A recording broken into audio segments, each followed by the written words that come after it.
What's up? How you doing?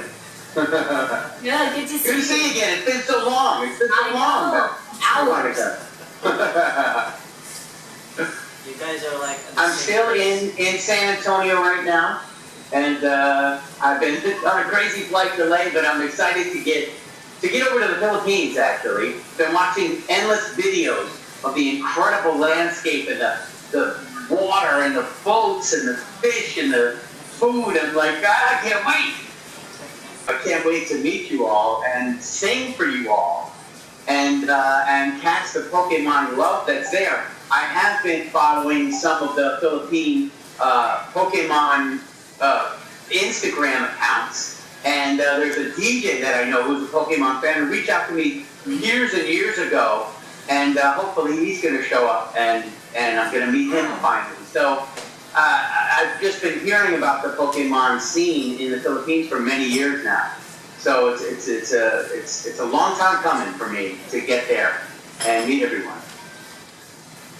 Well, it's changed my life more specifically from 2016 on, when Pokemon Go came out. I popped out of the Pokeball and greeted the adults who were children when the game came out.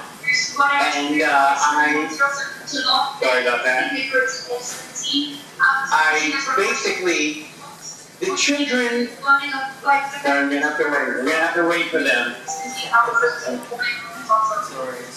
The children that grew up on Pokemon didn't really, they didn't know who sang the song. It wasn't important who sang the song. It was only important that the song moved them. It's like a great piece of art that you see on the wall. You don't think about who painted that piece of art. You just see the art, experience the art. And that's the beauty of it. So these children then grow up, and now as adults, they realize somebody sang the song. And that was about in 2016 when they came of age, and they started playing the song again on all these streaming services, Spotify and YouTube and Amazon Music. And then the media wanted to know who I was, and they looked me up because it's not obvious unless you look on the inside of the To Be a Master CD and the tiny little credit out on the end of the lyrics who I was. And that's when my life basically started being changed by the Pokemon love that started being directed at me from the adults who lived their wonderful childhoods inspired by Pokemon. And it continues to be changed by the Pokemon love in multiple countries around the world. And the Philippines is one of those countries filled with Pokemon.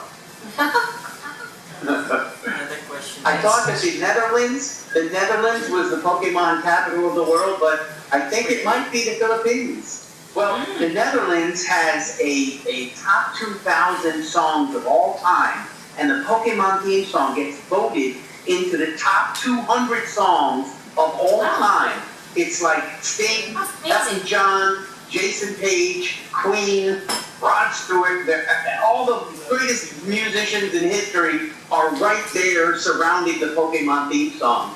Every year for the past 7 or 8 years since Pokemon Go. So now we're happy that the Philippines to vote on the best songs of all time, and I'm sure Pokemon will be in there as well.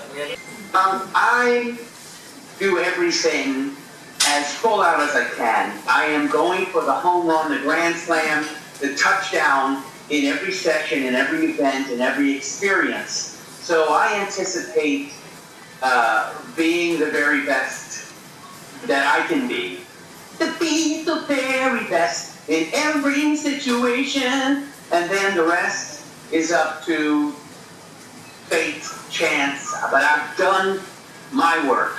So, I'm living my life that way in all of my experiences, and hopefully it translates. But I do know that I had a great success with Legomania.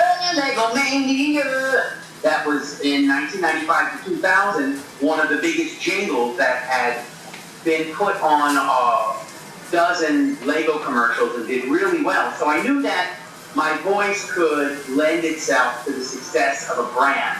And Lego is also a very huge brand, and they've continued to grow for many, many years. But Pokemon has certainly become something that nobody, I think, could really understand because it has moved and shaped through technology and adapted and used new games and new products and new movies and new shows and new cards and new just new ways to capture the imagination that it takes the entire Pokemon ecosystem to create.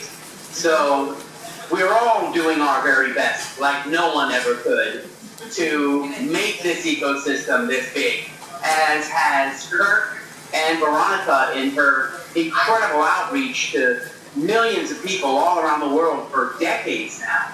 And I'm just trying to catch up. I just got into this in 2016, and I'm trying to catch up to you Pokemon superheroes.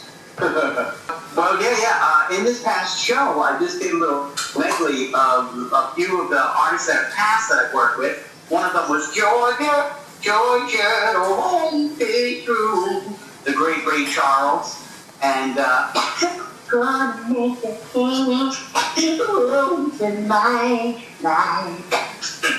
Michael Jackson, I sang with him at Madison Square Garden and rapped for the Black and White solo in that incredible show. And then I would do anything for you.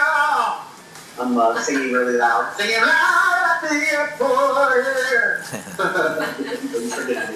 I sang background for Meatloaf and why are there so many songs about rainbows? I sang like the happy song, will there someone by your side to sing along?